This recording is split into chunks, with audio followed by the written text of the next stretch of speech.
some time has passed. Was it days? No, actually weeks.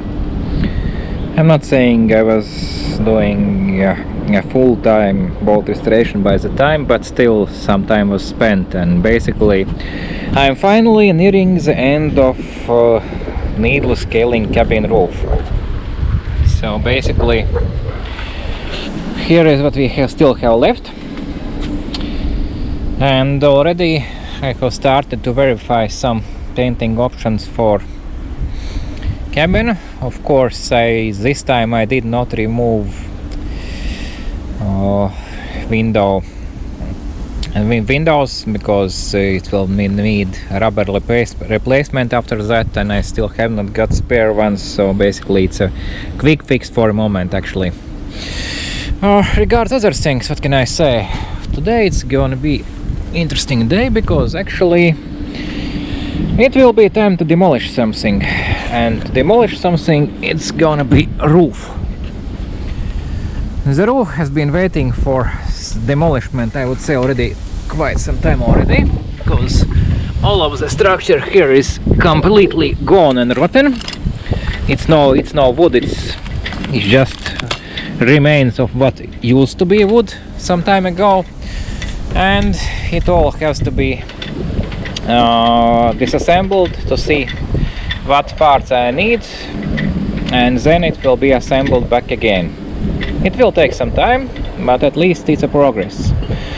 And what can I say regards boat repairs? Actually, there are quite a few moments when you wish your boat was bigger, for example when you're outside in the open. However, if we are talking about repairs or parking into marina, these are usually the moments when you wish your boat was smaller, because simply it would be much easier.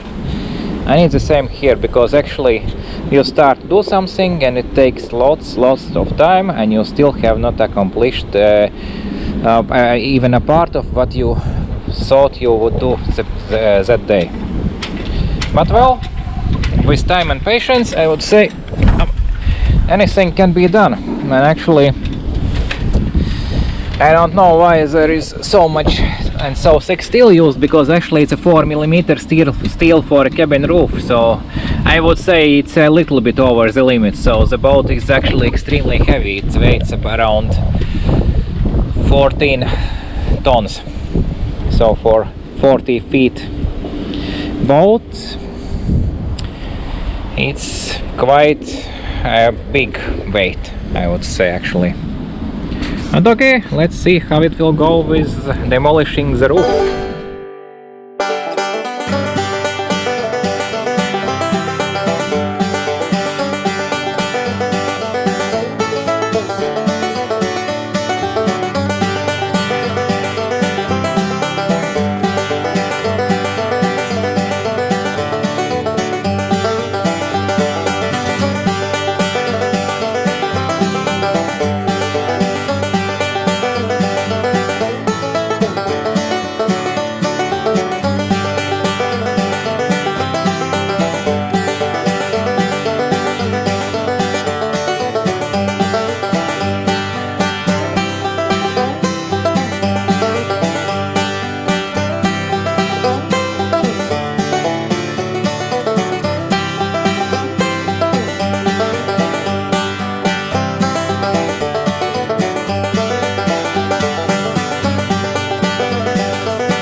Actually, I kind of like the way it looks like here without a roof.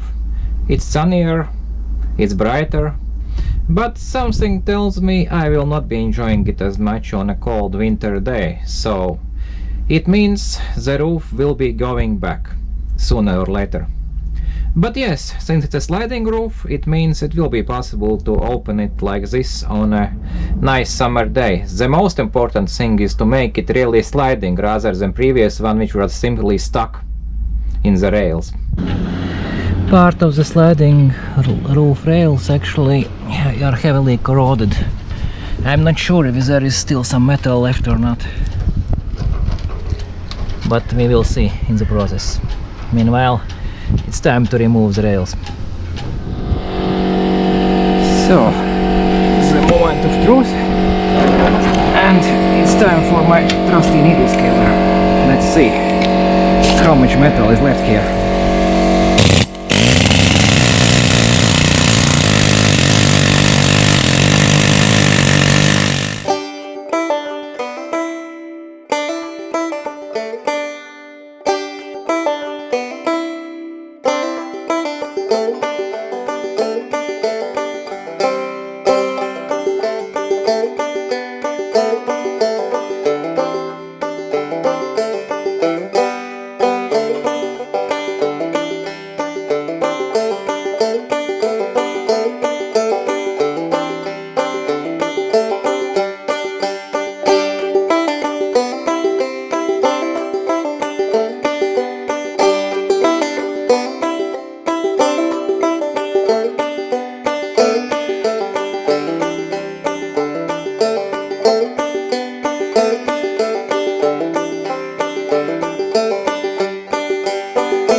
Actually, I'm a bit surprised because it's not as bad as I thought. Yes, it has some fittings, but still it's a surface rust. It has not corroded through this metal, which is probably 3 millimeters thick here.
Well, with the roof gone, at least I have materials to take measurements from, and I have mounted a temporary roof against some kind of weather protection. I will be covering it shortly with some plastic as well. But other than that, at least half of the work, which means removing the roof, is done. So the other half, rebuilding it, and that's another story. This is probably the worst spot. So it's the front cabin with the kitchen area, and you can see the rust is here, and the paint is peeling off, not just from the rust but because of the heat. So that's the reason why those panels are removed here. And this wall is painted after the fire, so this is why it looks quite okay. Evidence of fire are everywhere. Even in the aft cabin you can see the melted plastic. If you are asking for the reason why there was a fire, it's enough to check any part of the boat which deals with electricity, such as front cabin and lighting, which use very nice way of fixing the wires. So basically nail between the two wires, so if you want to short them, it's probably one of the best way. You just have to choose the correct nail size for the job, and then it will do just fine. Given the way electricity is done overall in the boat, I would say it should probably have been sunk on the first day on launching or even before launching. So I'm really surprised this has been survived so long. And if it would be a fiberglass boat, it would be nothing to talk about. It would be gone. Meanwhile, I have removed already a load of different melted styrofoam panels, and there are more and more everywhere you look. You may have noticed that I have lots of Pampers baby wipes, and they are here for the reason.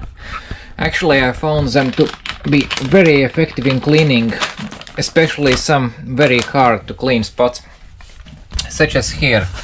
This is actually a place where a steel plate was rusting for several years, so normally you cannot get those spots out of this surface. But let's see what can we do with the same Pampers baby wipes, because normally, you see, I can do whatever I want, but it doesn't leave any marks on my fingers, and it feels like it's permanently attached to the surface here. I will be using time lapse to save your time.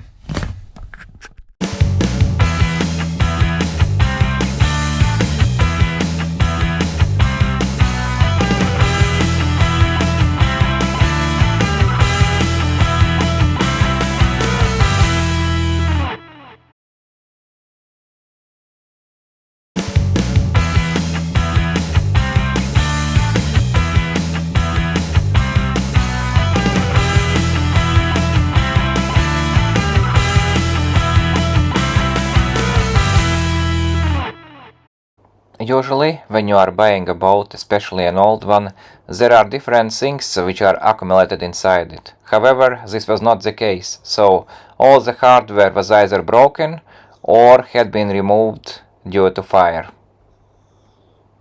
Okay, but let's start. So, this is a hydraulic steering wheel in an unknown condition.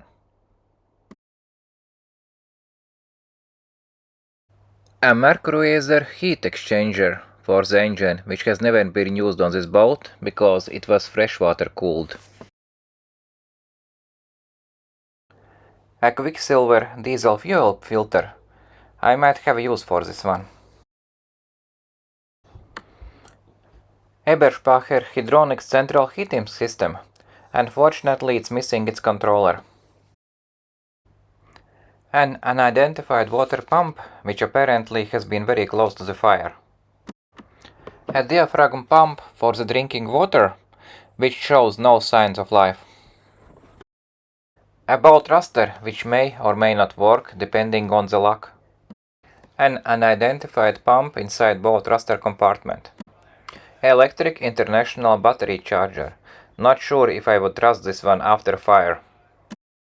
A pressure tank for the engine air compressor. I'm not sure if it will hold the required pressure. I could go on with this list. However, let's leave more content for some next episode.